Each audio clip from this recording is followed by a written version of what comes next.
حدیث کی اہمیت مقلد کی نظر میں۔ ایک مقلد اپنے مزعوم امام کے ساتھ وہ محبت اور عقیدت رکھتا ہے جو ایک متبع سنت رسول اکرم صلی اللہ علیہ وسلم کے ساتھ رکھتا ہے، اور مقلد اپنے امام کی بات کو چھوڑنا گمراہی سمجھتا ہے، جبکہ متبع سنت رسول اللہ صلی اللہ علیہ وسلم کی بات کو چھوڑنا گمراہی سمجھتا ہے۔ مقلد سمجھتا ہے کہ میرا دین وہی ہے جو مجھے میرے امام نے پیش کیا، جبکہ اہل سنت سمجھتا ہے کہ میرا دین وہی ہے جو میرے پیغمبر لے کر آئے۔ مقلد سمجھتا ہے کہ میرا امام امام اعظم ہے، جبکہ سنی سمجھتا ہے کہ میرے امام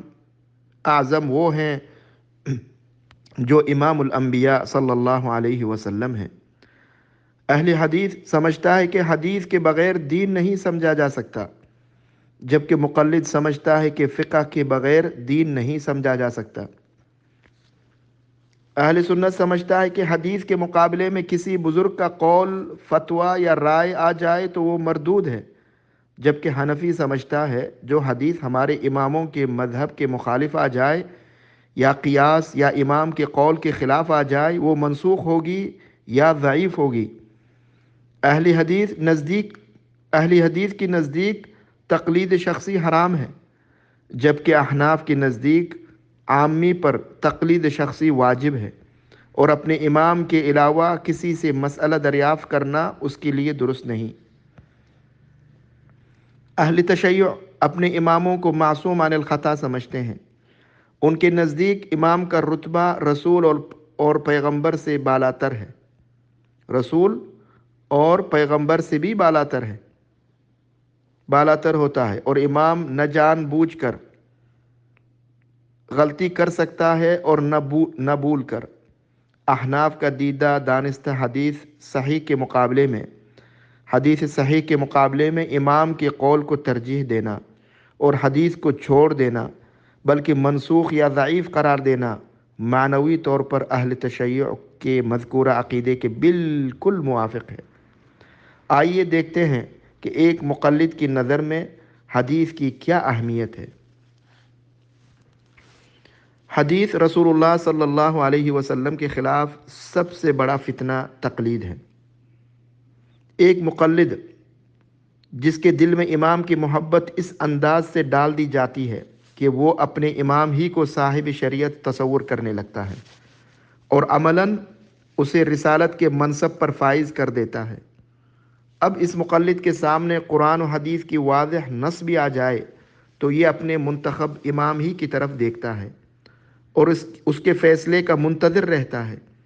اور حدیث بھی صرف وہی مانتا ہے جس سے اس کے مسلک کی تائید ہوتی ہو، اور جو حدیث اس کے مسلک کے خلاف ہو تو اول وہ اس کی عجیب و غریب تعویل کرتا ہے، اور اگر تعویل سے کام نہ چلے تو پھر حدیث ہی کو رد کر دیتا ہے، جیسا کہ احناف نے خبر واحد کو ظنی کہہ کر وضعی قوانین بنائے کہ اخبار آحاد کے ذریعے قرآن کے خاص کو نہ بدلا جائے۔ نمبر 2، قرآن کے عموم میں تخصیص نہ کی جائے، اور نمبر 3، اس کے اطلاق کو مقید نہ کیا جائے وغیرہ۔ انہوں نے ان قوانین کے ساتھ ایک بہت بڑا ذخیرہ احادیث رد کر دیا، حتیٰ کہ یہاں تک کہہ دیا ان کل خبر بخلاف اصحابنا فإنه تحمل على النسخ او على انه معارض بمثله ثم صار الى دلیل آخر او ترجیح فيه لما يحتج به اصحابنا من وجوه الترجیح او يحمل على التوفیق۔ بے شک ہر اس حدیث کو جو ہمارے اصحاب یعنی فقہائے حنفیہ ہمارے اصحاب کے خلاف ہوگی اسے منسوخ سمجھا جائے گا، یا یہ حدیث کسی دوسری حدیث کے خلاف ہوگی، پھر کسی اور دلیل کا تصور کیا جائے گا، پھر بعض وجوہ کی بنا پر اس حدیث کو ترجیح دی جائے گی، اس حدیث کو ترجیح دی جائے گی جو حدیث ہمارے اصحاب کی دلیل ہے، یا پھر یہ تصور کیا جائے گا کہ موافقت کی کوئی اور صورت ہوگی جو ہمیں معلوم نہیں۔ اصول کرخی اس سے بڑی جسارت کرتے ہوئے لکھا کہ ان کل آیت تخالف قول اصحابنا فإنها تحمل على النسخ أو على الترجيح والأولى أن تحمل على التأويل من جهة التوفيق. اصول کرخی: ہر وہ آیت جو ہمارے فقہا کے قول کے خلاف ہوگی اسے یا تو منسوخ سمجھا جائے یا ترجیح پر محمول کیا جائے گا، اور اولا یہ ہے کہ اس آیت کی تعویل کر کے ان فقہا کے قول کے موافق کر لیا جائے۔ مقلد جب کسی آیت یا حدیث کی تعویل نہ کر سکے اور نہ ہی اس کو منسوخ کر سکے تو اس بات پر زور دیتا ہے کہ میں کسی طرح اس آیت اور حدیث میں تحریف کر ڈالوں، نعوذ باللہ۔ خود بدلتے نہیں قرآن بدل دیتے ہیں، خود بدلتے نہیں قرآن کو بدل دیتے، جیسا کہ احناف نے عملاً کیا ہے۔ مثلا علماء کی تقلید کو قرآن سے ثابت کرنے کے لیے شیخ الہند محمود الحسن دیوبندی نے قرآن کی آیت میں تحریف کی، فَإِن تَنَازَعْتُمْ فِي شَيْءٍ فَرُدُّوهُ إِلَى اللَّهِ وَالرَّسُولِ، یعنی تناع کی صورت میں مسئلہ اللہ اور اس کے رسول صلی اللہ علیہ وسلم کی طرف لے چلو، اور اولی الامر کو چھوڑ دو۔ مگر شیخ الہند نے یوں لکھا، فَإِن تَنَازَعْتُمْ فِي شَيْءٍ فَرُدُّوهُ إِلَى اللَّهِ وَالرَّسُولِ وَأُولِي الْأَمْرِ مِنْكُمْ، یعنی تنازع کی صورت میں بھی اللہ اور اس کے رسول اور علماء کی طرف رجوع کرو۔ ایضاح الادلہ۔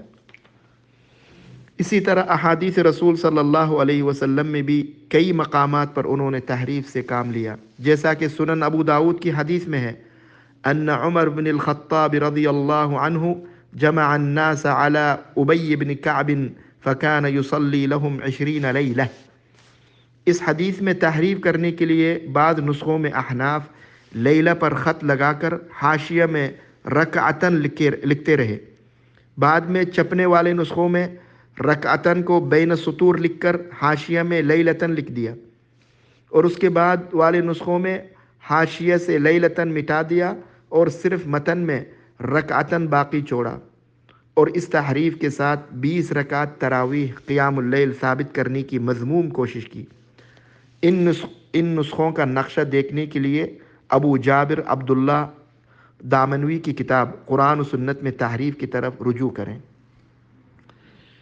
جب مقلد کتاب و سنت میں تعویل اور تحریف بھی نہ کر سکے اور نہ ہی منسوخ